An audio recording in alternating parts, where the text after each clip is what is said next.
great to see all of you. It's a real honor to have Dženeta Karabegović here, who came all the way from Salzburg to join us for the Peace Research Colloquium today.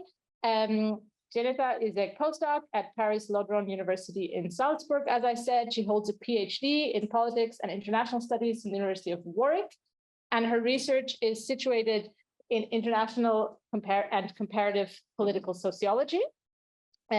Her work is familiar to many of us here. I've worked on transitional justice, on diasporas, on transnational mobilization and memorialization, and on the Balkans. So particularly today, she'll be speaking about the field of Bosnian studies.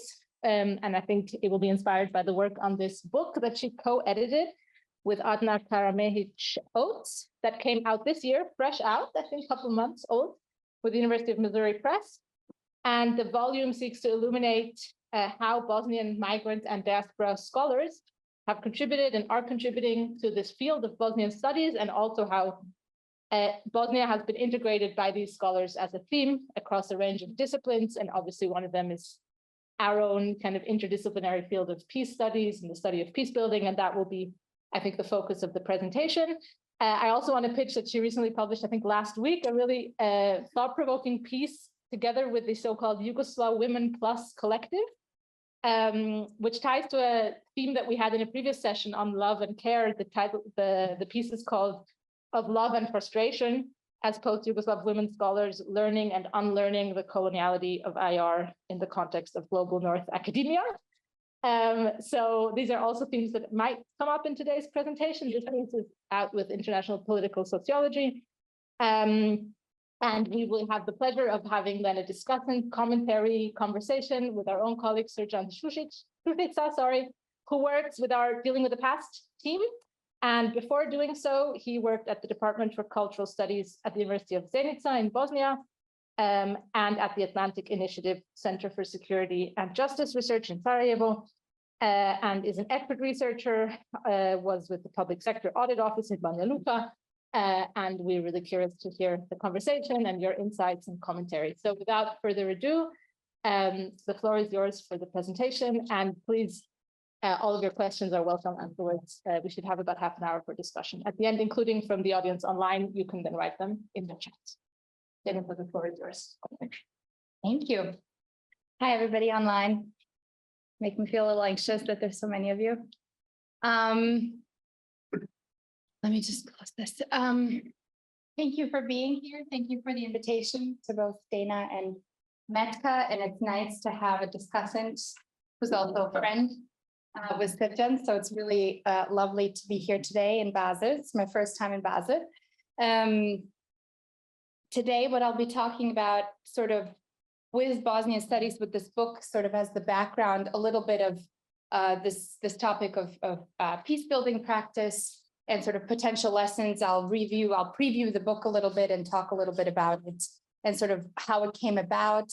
And before I do that, I'll sort of go a little bit into the context of Bosnia today and the sort of political situation, because I know that the audience is a little bit mixed with both students and scholars. So just to sort of give you a little bit of background, so do a little bit of both. So we'll sort of divide it up.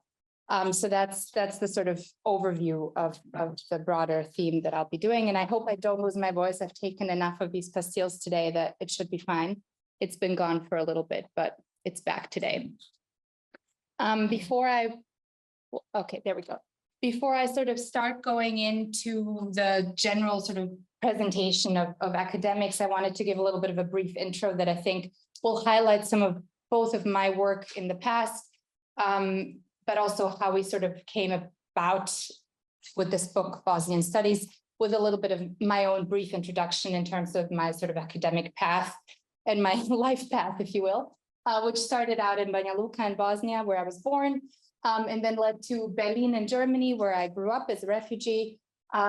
I did my undergraduate degree in Holocaust studies as a minor and German and political science as a double major in Burlington, Vermont at the University of Vermont. Then Sweden, Uppsala, where this first idea of sort of Bosnian diaspora and this question of what do Bosnian communities, conflict-generated communities look like abroad, where I sort of explored that at the Hugo Valentin Center, so very much in sort of line with peace and conflict studies, finishing it up in Chicago for my master's in international relations, and then coming back across the ocean to a horrible little place called Coventry, UK, where I did my PhD at the University of Warwick. There's really no need for anybody to ever go there. There's nothing beautiful there, including the university, but they gave me a PhD, which was great. The country, there's a few things to see, but anyways, it was actually so bad that I ended up spending a semester at Columbia in New York to get away, to write up the PhD. And then my life sort of coincided with lots of other things, including Brexit and Donald Trump, which basically led me to, rather than returning back to the States upon finishing the PhD and pursuing either an academic or a policy-oriented career in the States, to actually return to live with my native-born idiots rather than my adopted idiots in the United States. So I went back to Sarajevo and Banja Luka, lived sort of between the two for a few years, worked as an assistant professor for a few years, did a lot of sort of international consulting work, a lot of work with international organizations, in addition to sort of academic work, and then ultimately have now moved to Salzburg 4 or 5 years ago. No, time flies, or so Corona time doesn't count. So basically I've been in Salzburg where a lot of this research that both Dana mentioned and this book sort of came about, and where I'm finishing up another terrible invention in academia called a habilitation. So that's sort of where I am now, and sort of what's led me to stand in front of you here today, just by way of brief introduction. I wanted to start, I sometimes put up this quote at the end of my presentations, but I wanted to put it up at the beginning of the presentation today. It's from an excellent book where I'll be using some of the maps that I'll be presenting today, just by way of background about Bosnia and Herzegovina, a book by Gerard Toll and Carl Dalman called Bosnia Remade, Ethnic Cleansing and Its Reversal. But I like this quote in particular because I think it speaks to sort of this broader topic about, why do you even study Bosnia? So what, right? Why does it matter? And then I think it's a question that oftentimes comes up whenever you study any sort of area studies, right? Whenever you study any sort of specific region, whenever you sort of study, I don't know, something that is peripheral, right? To say the least. And I think this is very sort of reflective of the fact that there is broader topics to be spoken about. There's lots of connections to be made. And so I put up this quote just by way of sort of reflecting a little bit on some of the things that I'll be talking about today and some of my research in general, because I think it does speak to lots of broader topics going on. And I think the sort of struggle, if you will, for diversity, human rights, a struggle to be, central, let's say, to demonstrate that there is some agency, right, to that what is considered peripheral, I think is really important. Good. I know not everybody knows about Bosnia, so I'll sort of quickly, as a country, it's not big. It's sort of wedged between Croatia on one side, Serbia on the other, Montenegro, the neighbor we always forget, but as actually our nicest neighbor. So just to sort of put that out there geographically, country in the Balkans, you'll see today it's sort of divided. I'll talk a little bit about that, but just to sort of grab a little bit of that view. Banja Luka is sort of right there, Sarajevo here as the sort of two central cities in the country. And then obviously not the only two cities. What I wanted to sort of start out is to talk about what did it look like before the war, right? When we're speaking about peace building, when we're speaking about the war, well, what did it look like before, right? And so I think it's interesting sometimes to put up these maps again from the same book from the 1991 census, sort of demonstrating, okay, this shared space that was Bosnia and Herzegovina before the war. And here you have a sort of distribution of Muslims on the left side, and then Serbs, according to the census in 1991, on the right side. So sort of where? Everywhere, right? Everywhere in the country, sort of very much a shared space situation in terms of what this society look like, how did human diversity look like? Just to sort of put that up there. And then on the other side, the next one, sort of distribution of Croats on one side, and then the famous Yugoslavs, right, on the right side. So who considered themselves Yugoslav, who considered themselves Croats before or during the 1991 census. So we see here another kind of distribution, one that is, I think, you could probably easily say there is not really a Croat space either. You could probably say here the Yugoslavs or people who consider themselves Yugoslav would be in sort of urban areas, not necessarily in rural areas, right? More so, but sort of dispersal across the board. And then my favorites, the others, right? The people who consider themselves others, right? These days in the census, some of them call themselves aliens, right? They call themselves Bosnians today as well, right? Much smaller circles, predominantly also in the urban areas, pretty much all over the country as well, right? You can find them in various little pockets.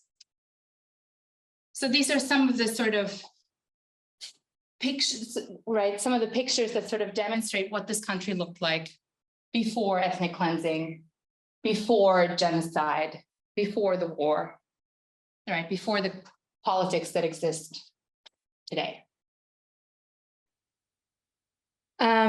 And then I won't go and speak too much about the war or about ethnic cleansing or about genocide or about sort of the dissolution of what this country looked like within Yugoslavia today, but I'll sort of speak a little bit about what did people speak about when they spoke about the war and how do you solve this problem of Bosnia, right? How do you get to peace? How do you get to some sort of conflict resolution, right? In the way that I think in many ways, those conversations are happening today in Ukraine, right? How do we get to peace? Can we get back to peace? What does that peace look like, right? And we of course know today, 30 years after, what that peace looks like in Bosnia.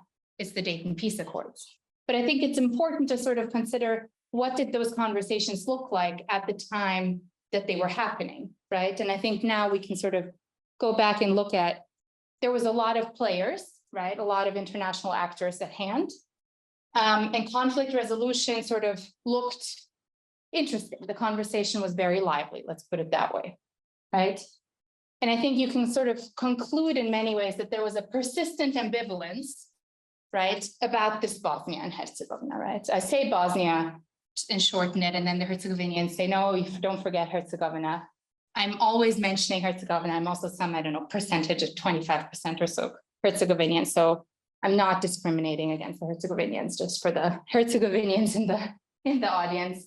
I joke a little bit, but to sort of speak about this question of what is happening in Bosnia, right? This disagreement that you had between both US actors and European actors, right? Is it a sort of complicated situation, a quagmire, or is it sort of the next Holocaust, right? And how do international institutions, international actors sort of act towards conflict resolution in the country? And I think in many ways, the cartographic fix, if you will, that led to the Dayton Peace Agreement is a reflection of that persistent ambivalence, right? That sort of keeps the country in the situation in which it is today, right? I think in many ways you can sort of think about the fact that there is a lack of coordination, or that there was a lack of coordination amongst international actors, right? Who were understaffed, who had lack of experience, linguistic background, little implementation without sort of local actors' cooperation, right? And in many ways, what I focused on in migration studies and as a migration scholar, as a diaspora scholar, this sort of question about majority return versus minority return, the slow shift of that, the sort of situation that led to many individuals, property restitution in the post-conflict situation that was very successful, this implementation of Dayton, right, in terms of property, super successful, but then 5 years down the road, people then selling the property, right, and moving to a place in which, they felt more welcome or more comfortable as the now majority, right, and where they might have been prior a multi-ethnic community, right, moving into a majority community, right? And so ultimately, we know what Dayton leads to, and it leads to, right, a consociational model, right? So I just wanted to sort of the complex, if you will, governance structure, the most complex in Europe, which you see a lot of people today sort of talking about the different coalitions, the different sort of levels of government, managing the democratic society, managing different ethnicities, managing the Bosnians, making sure it doesn't fall apart, right? Mitigating constant conflict. What did Dodik say? What did Dodik not say, right? Etc. And so what does that lead us to today? What does that complex governance structure look like? Looks like this, right? Looks like a lot of fun. Now, scholars, friends of mine have done much more elaborate models of these complex structures and can speak in much more detail about it. I just wanted to sort of give you a play on numbers, right? Just to give you the sort of a basic idea of what it looks like in terms of the governance structure, right? So within one state, we're speaking about less than 4 million people here, probably closer to 3 million, right? Divided into two different entities. The Republika Srpska is the sort of lighter entity, and this colorful orange, the Federation entity. The Republika Srpska is centralized. The Federation is fragmented into these 10 different cantons, right? Everybody's got a president, so we've got 5 of them at different levels, right? Altogether, 145 political entities, 90 political parties, 17 independent candidates, and 38 coalitions in 2022 for the election last time around. So obviously, fragmentation is a hobby in Bosnian politics, right? You get into a fight, rather than sort of having a conversation, rather than negotiating, rather than sort of figuring out how to move it beyond. People love to create their own parties, right? I'd rather be a king in my own little fiefdom than sort of a fish in a bigger pond. 136 ministries. Again, I've done work and I've focused to some degree in my research on questions of education.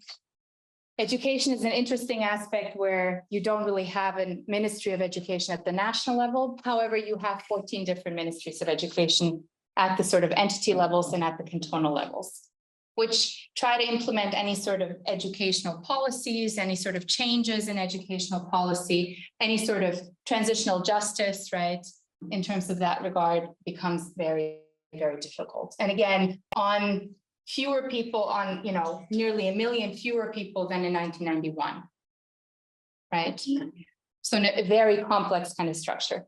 And I give this number, this is the number in 91, this is the number in 2013, right? By way of demonstrating how many people both have died, right? But also how many people have left the country as a result of this structure, of the sort of continued lack of feeling like this can be resolved, right? 30 years down the road.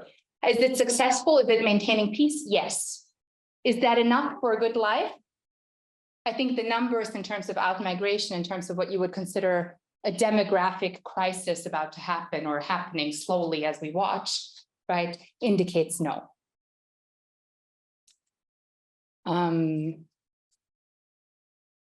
So that leads us to, the challenges of consociationalism. I hate that word to pronounce it, not in terms of the concept itself, right? Which helps us to sort of, I think in an academic way, explain many of the things that we see happening in Bosnian politics today, right? So a sort of lack of, loyalties in ethnically divided societies, leading to some degree also to sort of a conflict about whether or not the country should even exist, which again leads you to sort of secession conversations, discourses over the last, 16, 17 years.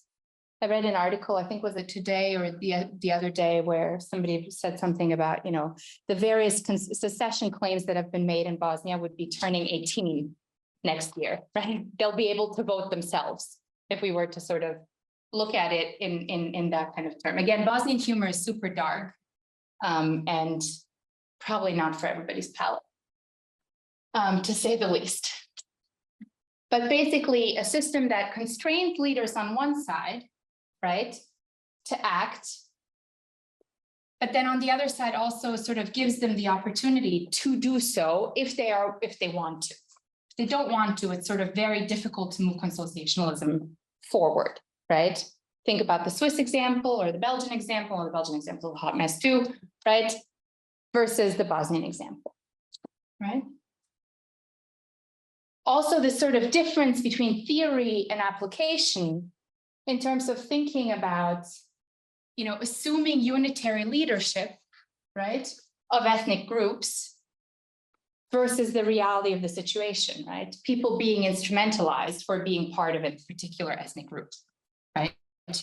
This sort of assumption that somebody who speaks for Bosnian Serbs will speak for all Bosnian Serbs, right? Somebody who speaks for Bosnian Muslims will speak for all Bosnian Muslims, right? A woman will speak for all women as a politician is also not true, right? We've had lovely, horrible female leaders and politicians who have done very little for women's rights, right? Same kind of principle. Again, silly example, I know, but it applies in very similar ways, right? So ultimately, that's sort of what the picture of Bosnia looks like today.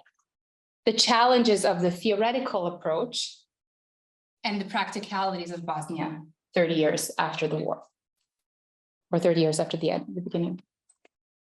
So those pictures I showed you from 91 versus the picture in 2013, right, of the census, and we haven't had a census since 2013.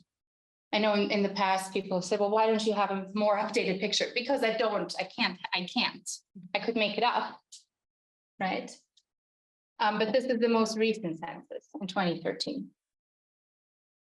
Now, you might look at this and say, well, I don't know, what might you say? Does anybody have any sort of gut reaction to this picture versus the pictures I showed you at the beginning of the presentation?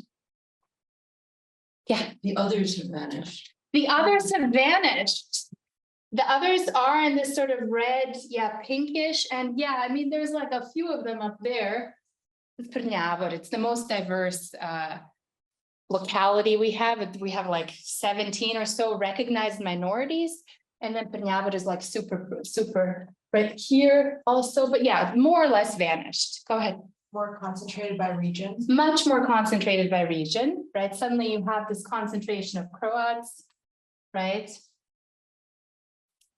Right, you have a concentration of blue, you have a concentration of green. Without population is the yellow, right? No, nobody's living there. Nobody's claimed it, right? So it's an interesting change, right? Of course, this is the result of war. This is the result of ethnic cleansing. This is the result of genocide. This is the result of, right, constant or continued outmigration. What this looks like if we did the census tomorrow, I don't know. I would say there's probably more yellow, right? First and foremost. And a much smaller number in terms of sample size. Anyways, so what does this Bosnian context look like? What leads us to this book of Bosnian Studies, right? This Bosnian context in terms of peace building, in terms of transitional justice, right? I think you have to consider also in terms of different kinds of transition, right? Not just this transition in terms of war to peace, but also the economic, the social, the political from Yugoslavia to Bosnia and Herzegovina, from a socialist system to a cray neoliberal system, right? Little everybody has a little piece of the society, the country. Again, not the most academic term here, cray neoliberalism, but I think we all sort of understand it. A fragile democracy with a weak state in terms of institutional capacity, right? A constant erosion of the central state over the last 30 years, right? Corruption and low levels of trust by the population itself, right? This continued role of external political actors, both from Croatia and Serbia, but also from outside, from beyond, right? The region. So we've become all very versed in the Russian influence, right, in the Balkans, the Turkish influence in the Balkans, the American influence in the Balkans. How important is it? How important is it not? Right? When does it matter? When does it not matter? Right? But I think it's an important thing to consider. Of course, in terms of transitional justice, the number of perpetrators and the number of victims being beyond capacity for these institutions to actually deal with, right? It's a country where you have, in multiple localities, a large number of convicted war criminals walking around, right? And not really knowing how to manage that, right? An ongoing competition in terms of narratives about the country, about its society, about its culture, about its community, about its language, right? And I put the role of the media because I think not just the role of the media, but also the role of having or not having media literacy, right? And I think in a sort of age of that we live in, fake news, etc., I think it's a particularly interesting one to sort of think about or reflect on. Anyways, that's sort of the context of Bosnia and Herzegovina today. Now, how do we get to the book, right? I've spoken about this number, the shrinking number of individuals living in Bosnia and Herzegovina today as sort of the impetus for a lot of my own research, right? Also a reflection of my own life to some degree, right? And to some degree also a reflection of who is writing about Bosnia and how are they writing about Bosnia. And it sort of led to this book that we ended up calling Bosnian Studies Perspectives from an Emerging Field, as sort of a reflection on the fact and a realization that there is a field of Bosnian studies written in large part by diaspora scholars, by individuals who have some sort of roots in Bosnia and Herzegovina today, who are publishing on Bosnia and Herzegovina or inspired by it and the variety of things that happened, right? In one way or another, that's always permeating, right? The trauma, the humor, the war, the different lived experiences. And so we wanted to put together this book. Initially, it was a panel that was put together by Ben Moore at Fontbonne University. Now, Fontbonne University in the United States in St. Louis. St. Louis is home to the largest Bosnian diaspora population in the world, right?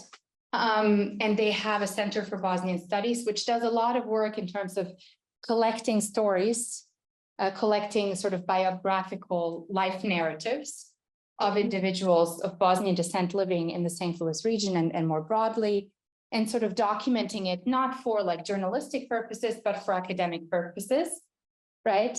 And them establishing a panel, I think in 2020, I don't know, again, Corona time, 2019, on this question of Bosnian studies and what does the Center for Bosnian Studies mean? And I was invited, Dženeta Karabegović was invited, she now is the director of the center. Amila Buturović, who's a wonderful scholar at York University in Canada, was invited. And David Pettigrew. And we sort of got to talking about what this really means and is this a field? And at the end of the panel, Adna and I sort of sat down and we said, well, maybe we should put together a book. And that sort of led to this book that I think is one of the few books that I think you should definitely judge by its cover, that I am very, very proud of. The cover was, the image was drawn by Tarek Berber, who is an Italian Bosnian artist, also from Banja Luka, as the best people in Bosnia are, born in Banja Luka. And he was very kind to sort of, in conversation, offer a cover for the book that I think for him represented sort of Bosnian studies, this dispersion of burdock, right, Chichak, if you speak the language, as being very representative of dispersion, but also sort of this,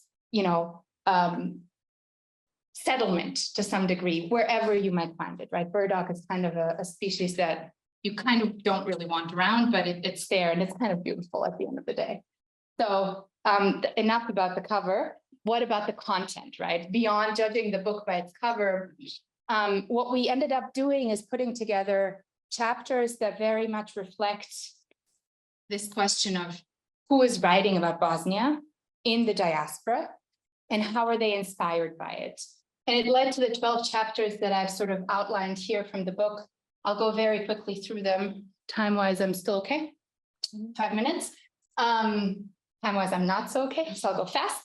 The sort of introduction by Dženeta Karabegović, which speaks a lot about many of the things that I sort of discussed in the sort of lead up to this slide, and this question of, okay, we're here at this point 30 years out from the beginning of the war, and sort of why this book, right? A chapter by Hikmet Kacic and Richard Newell about really having the Bosnian genocide as a cornerstone for Bosnian studies, as this being one of the sort of main entry points, both of using Bosnia and Herzegovina as a case in terms of studying genocide, but also sort of having it be, very much part of the society in a post-genocide society in a sense, and thinking about it in terms of Bosnian studies. Mišo Kapetanovic's chapter, which I think is an excellent chapter that really looks at international research ethics and how do you do research in this sort of post-genocide, post-conflict, post-everything, post-Yugoslav, right, post-socialist, every kind of transition area, and really thinking about, okay, what are these standards look like? How are they applied by scholars? How are they applied by journalists, or how are they not applied, right? And what does this mean for the local society, for the local community?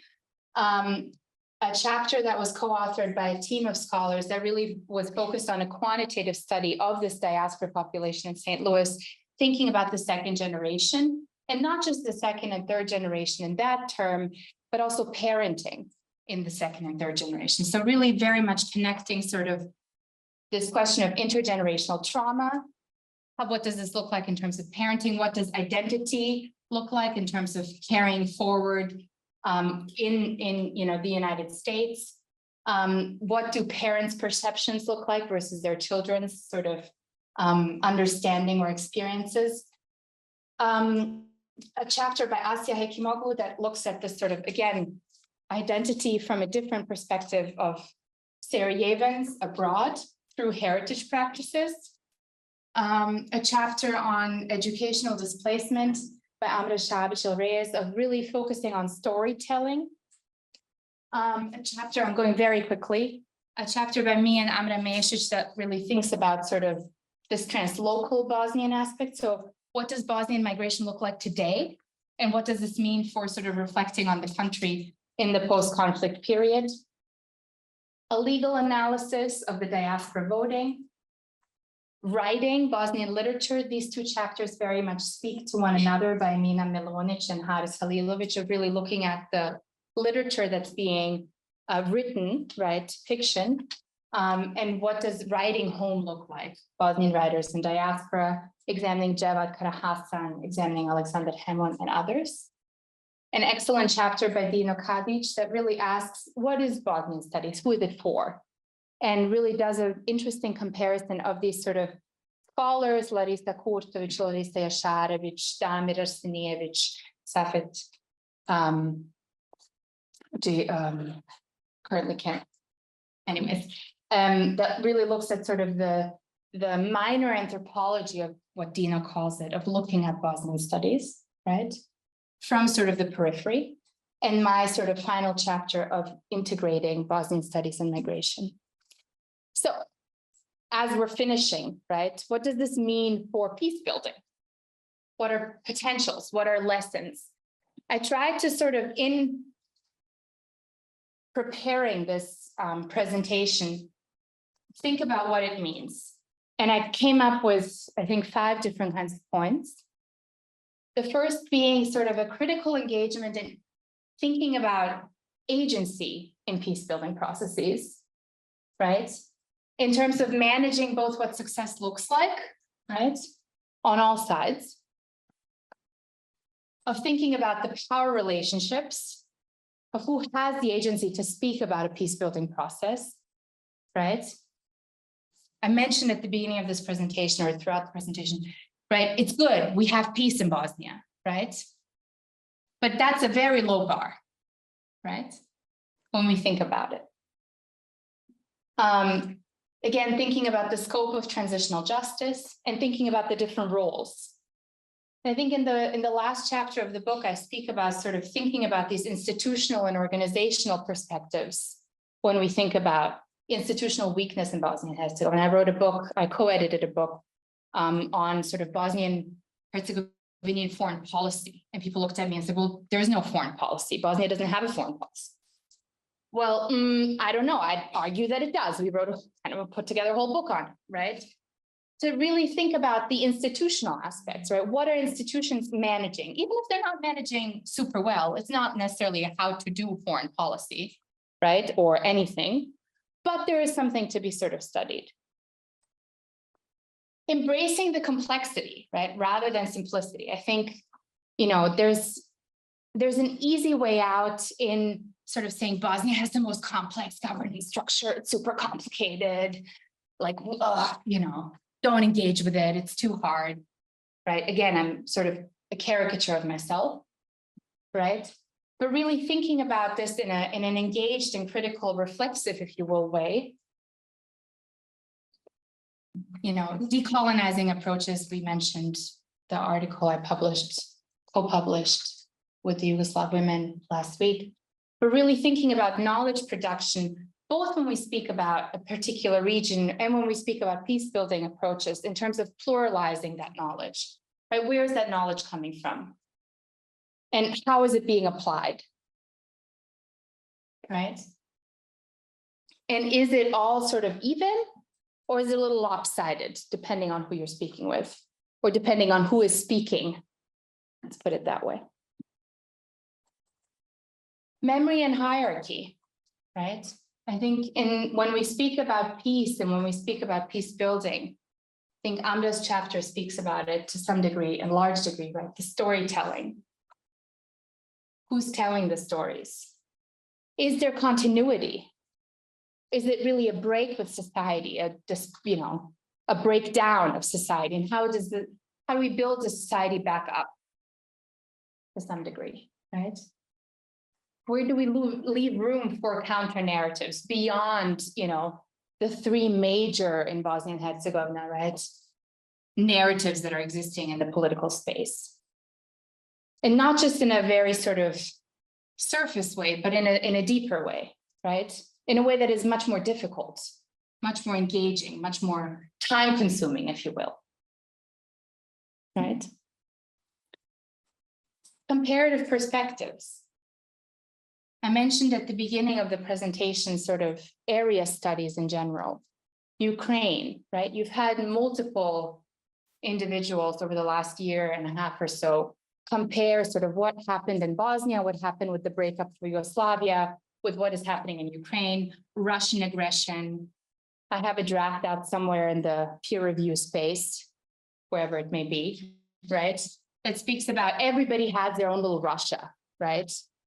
And everybody's doing some sort of decolonizing, some sort of, you know, thinking about how do we sort of speak to that. That's on one side, but on the other side, the sort of comparative perspective about what can Bosnian studies bring to another kind of studies, or what can, say, Kurdish studies bring to Bosnian studies, or other sorts of area studies. And then finally, sort of this impetus for the book from the beginning of diaspora scholars and this opportunity for collaboration that exists outside of the country and with scholars within the country, right? I spend a lot of time in the sort of last chapter. And I think in many ways, I think there's a lot of room for sort of thinking about these collaborative approaches with those who are left in the country, that who have not yet left, right? Or who maybe don't want to leave or cannot leave, however you want to frame that, right? And the opportunities for collaboration, whether that's in academia, whether that's in terms of other sorts of projects. And I think for diaspora scholars in particular, it's an interesting sort of opportunity, right? Not only to reflect themselves about how is it being, how are people writing about Bosnia, but also how they relate to this country. I think Dino Kadić mentioned it. He was very reflective in a presentation a few weeks ago, where he said, I don't know that I'm necessarily somebody who can speak to this. I don't know that I'm qualified enough, right? And it sort of gets to this question about, okay, what this book tried to do is to open up this conversation to say, okay, here's a field that we see is coming out, is emerging, really perspectives from an emerging field, like the title says. And we're sort of placing, particular sort of academic points here, making some arguments and really opening up the conversation to say, okay, how do we speak about Bosnia and Herzegovina today, from today on, right? And how do we reflect on the work that's been done up to now? And how do we move beyond it, right? So that's the sort of final point. Also, I think in terms of peace building, it's that sort of period where you're moving in a more reflective phase about what does that peace look like, from here on out. Anyways, I will stop talking now and just say thank you. Thank you, Dženeta, for very useful presentation, especially on the background knowledge on Bosnia. Well, I will start with a little bit more personal story. Dženeta and me coming from the same hometown, Banja Luka, we are approximately the same age, so we could share a life, but we didn't. Dženeta's name means Gardens of Paradise in translation. My name means cordial. Because of her name, she and her family must run from Banja Luka for their life. And because of my name, I had the privilege to stay in Banja Luka. And we could be schoolmates, university buddies, who knows what else, but we ended up now talking in front of the people in Switzerland. Can you imagine how this In another city would be. in another city would be. So it's like a very, very symbolic event.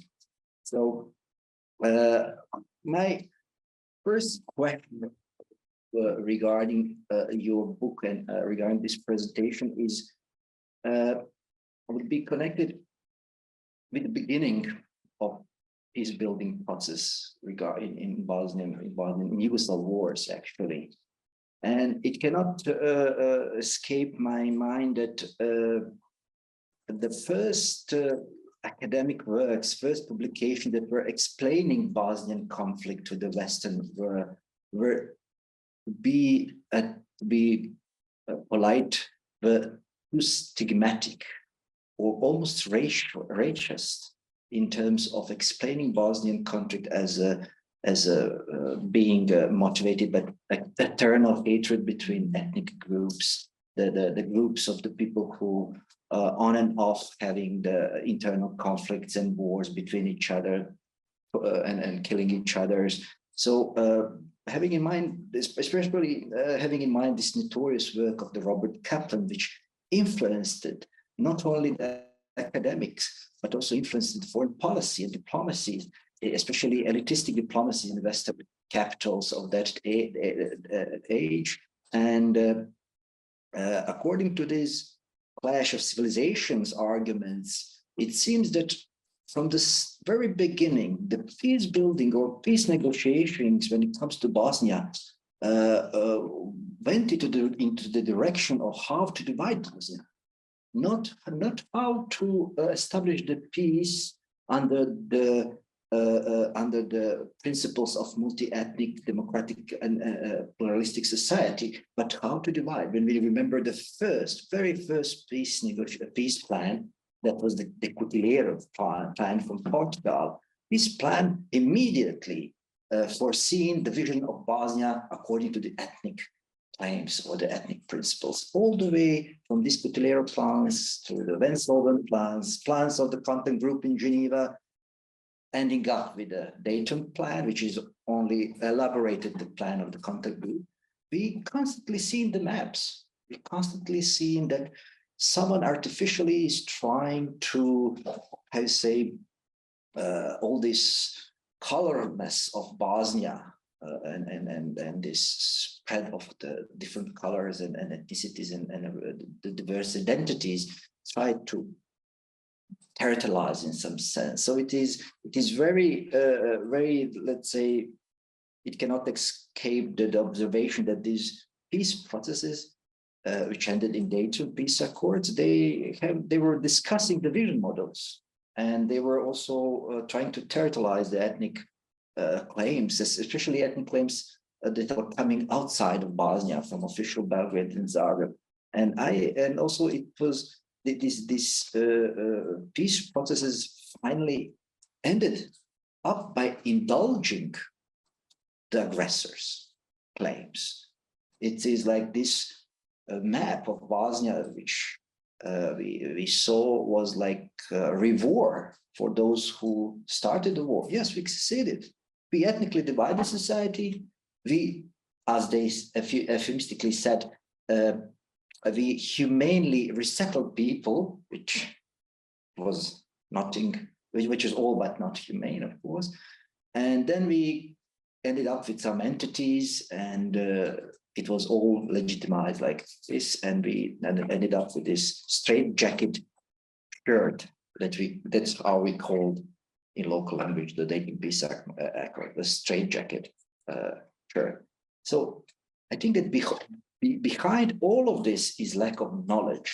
It's behind all of this is either the proper ignorance or acted ignorance with high hidden agendas. And my question is, what would Bosnian peace look like if Bosnian studies were there in the 1990s? Or maybe to rephrase it, how the Bosnia could look like if someone could really dig up into the Bosnian study, discover all this knowledge about the history, culture, politics, political history of Bosnia, and how do you envision this? Mm-hmm. How the Bosnian study could influence, if not later peace accord, but reconciliation in the future period? Yeah.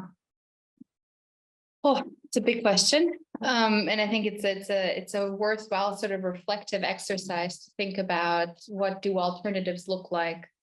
I think it's hard to sort of say, okay, if we start from scratch, then how do you create a perfect society, right? But we're never starting from scratch in any kind of society, in any sort of post-conflict situation. I think we can speak about sort of what is missing or what was missing. I think it's important here to sort of think about Dayton and the straitjacket, right? To some degree, also it's something that is now seen as very permanent, but I don't think was envisioned to be permanent, right? The idea of sort of, okay, these different factions will ultimately come together 5, 10, 15 years down the road to sort of create this better model, whatever it may be, right? I think that assumption maybe to some degree was one that knowingly or unknowingly, I don't know what everybody's motivations are, right, of different actors in the game, was very naive, right? And to sort of think about, okay, how do you lead different factions towards something that looks a little bit better than what we currently have? I think in many ways, you need goodwill, right? And I think in what you see in Bosnia today is a lack of goodwill, particularly among, not necessarily among individuals, among sort of the Smrtnici, right? The basic people like you and I, but sort of at the political elite level, because they're incentivized by staying in power. And of course, everybody enjoys power. I mean, who doesn't like power? We're lying to ourselves when we say we don't, right? And the system as it exists right now sort of incentivizes staying in power. And staying in power means sort of continuing to strengthen and continuing to keep those, little spaces as much, ethnicized as possible. So I think a system that wouldn't necessarily incentivize that, but incentivize some sort of movement towards a center, incentivize some sort of, societal change that would, be more open to this human diversity that I mentioned at the beginning in the quote, I think would be a better model. I've spoken in the past about sort of ranked systems in terms of voting that would help to bring politics to the center, right? If you have a ranking system in terms of when you vote, you have a different kind of preference. So there are ways of sort of thinking about this and thinking through this. Has there been any sort of effort in this regard from the sort of, political actors or even from external actors? I think, we see we see it in the current OHR, not again, so much goodwill, right? And not so much, again, knowledge. And I think without this sort of giving agency and providing agency for particular local actors to sort of come together around the table beyond the political elite, right? I don't necessarily see how you sort of move forward. I think that's very much what's missing in the country. I mean, can I give you a recipe for success? I think that's too tall of an order for somebody like me, right? But I think it's important to sort of think about, okay, what are the potential contributions that can be made by, considering the agency of the individuals on the ground, the agency of those basic Smrtnici like you and I, and the agency also of this large population that lives outside of the country, right? That I think in many ways has been, ignored on one side or not taken full advantage of on the other, right? And I think that also stalls the country's potential in many ways. Yeah, and when you think about we talked earlier about preparing for this discussion, these 4 pillars of dealing with past model, like right to truth, right to justice, right to reparation, and at the end, the guarantee of non-recurrence, all but right to justice were not existent in Bosnian context. Bosnia didn't have any truth commissions. It was like truth was captured and sealed by the political elite who turned to the voters not as ordinary citizens but as a member of that group. And there was no reparations to the victims of the war crimes, and nobody can guarantee that violence in Bosnia cannot be repeated, especially in the light of the Ukrainian war. So it's very, let's say, hard to imagine how the academia and how the widening the knowledge or producing this knowledge of Bosnia, how this could put elite in Western capitals to move toward the Bosnian society beyond the Dayton. Mm-hmm. Dayton 2.0, or something like that. Is this possible at all? Can Bosnian studies or some concentrated knowledge can put Western governments who are, to be honest, who are managing Bosnia? Bosnia is not managed by their own people. They are managed by the Quinta countries by large. So is there a way?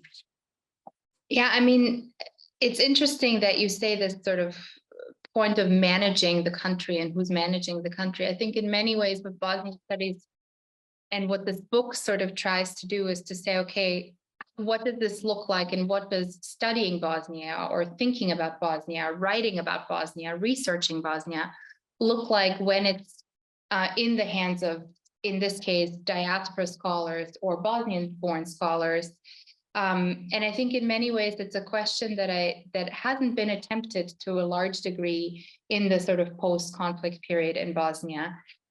Or when it has been attempted, it's been sort of given in snippets to political elite actors, right, that have not had the goodwill, right? And I think there it's interesting to sort of think about, okay, there is agency, there is the potential to sort of take things into your own hands and have that, you know, huge responsibility as well to a large degree of sort of thinking, not letting somebody else lead the narrative, not letting somebody else manage it, right?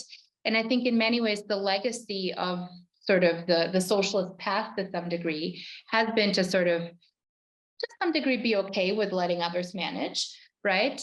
And not really sort of considering your own agency as citizens. And I think in many ways in Bosnian society, that has not come to the forefront, or when it has come to the forefront, it's come to the forefront in very sort of small spurts, right? And so with this book, we sort of tried to think about, okay, what does it look like when it comes to the forefront in academia? We have a potential new field, right? And I think the question you're putting out there is, you know, what can that look like if that was to happen within the society, within the political system itself, without necessarily the management or the continued, you know, existence of OHR or whatever straitjacket that you will. Again, I think if you had the kinds of actors that had much more goodwill and knowledge and sort of willingness, right, to take on that responsibility, who weren't necessarily incentivized in the same way that the political elites today are, you would potentially have different results. I think with the current sort of political elite in the country, it's nearly impossible because they're just not, they're not motivated towards any kind of positive change. So you need that sort of, you know, bottom-up social movement, if you will, perspective, or some sort of, you know, shock system, you know, in terms of, you know, people, not just people being on the streets for a day, a week or so, but really engaging with the political system, thinking about, okay, where are the ways in which, you know, we can actually move things forward? I think there's a lot of focus that, you know, placed on, you know, what doesn't work and where are the problems? And yes, there's many problems, right?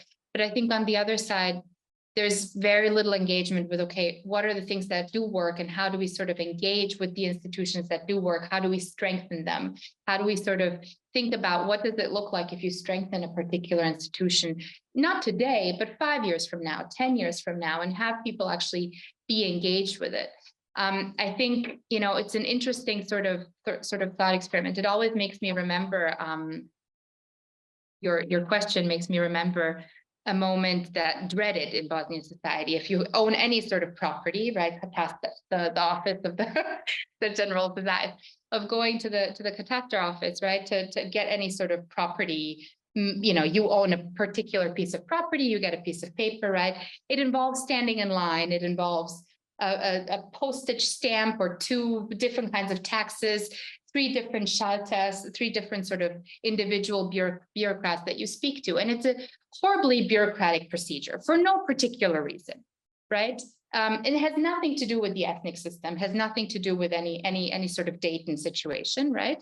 And I remember distinctly sitting in that line, and, you know, in front of me is a guy who has, you know, who comes from a very sort of, you know, somewhere from outside of Banja Luka. It's me standing in line, a few other people, you know, there's like 10 of us standing in line for a half hour. And at some point I sort of said, you know, the guy behind me was complaining about, you know, why are we standing in line and why does this take so long? And I sort of turned around, well, you know, I'm like, well, you should vote in the next election. Like, have you been voting? And he said, no, why would I vote? I'm like, well, because if you voted or if you like complained or if you and I complained, then maybe we could change this process, right?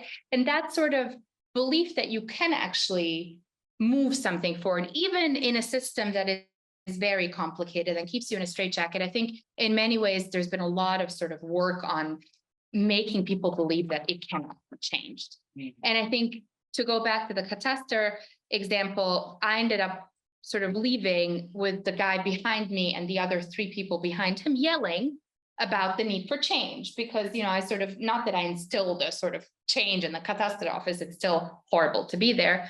Don't ever own property in Bosnia and have to get paperwork. But I think there is that sort of potential, again, this bottom up perspective that I think we get so caught up in what doesn't work, that we sort of look away and don't necessarily believe that maybe there is some potential. And I think the book in that way was this sort of attempt to say, okay, can we get together enough scholars to sort of consider how do we study Bosnia from a different perspective, from a sort of younger Bosnian diaspora scholars in combination with scholars working in Bosnia perspective. And I think that, I'm sort of evading your question, but not really evading your question, I think is a potential attempt there. Maybe I'm a naive optimist, but I think I'd rather be that than. When you say about. We have over 25 minutes left for questions. Okay, so. Maybe one final question. When I was going to go to this, it's when we say Bosnian study, the first impression, first thought that run this perception about Bosnian studies, the studies that deal with the conflict studies, post-conflict reconciliations, genocide studies, etc., etc. But there is much more beyond that. I mean, there is a history of Bosnian history, medieval, especially medieval history, cultural, that is terra incognita and that could bring much more into this discourse on Bosnia and how the Bosnian society could work in the future, and how peace could be a work in the future. So, and then what do you think about it?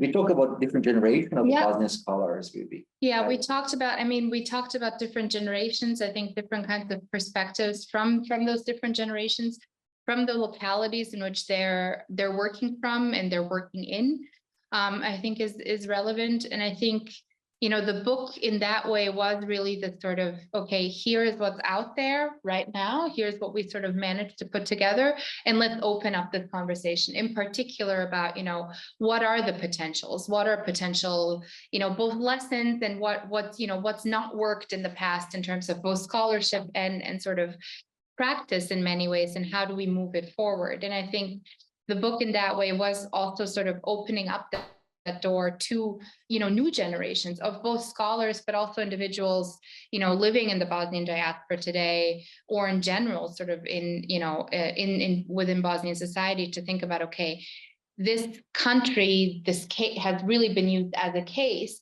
in many ways, and how does the case speak for itself today, and how do we sort of move beyond utilize the existing body of work that is present, and how do we sort of maximize it in the future, both in terms of comparing, both in terms of finding that agency, finding the potential for that agency, and sort of harnessing it to some degree. I hate that word. It's such a policy international organization word, so I apologize for using it.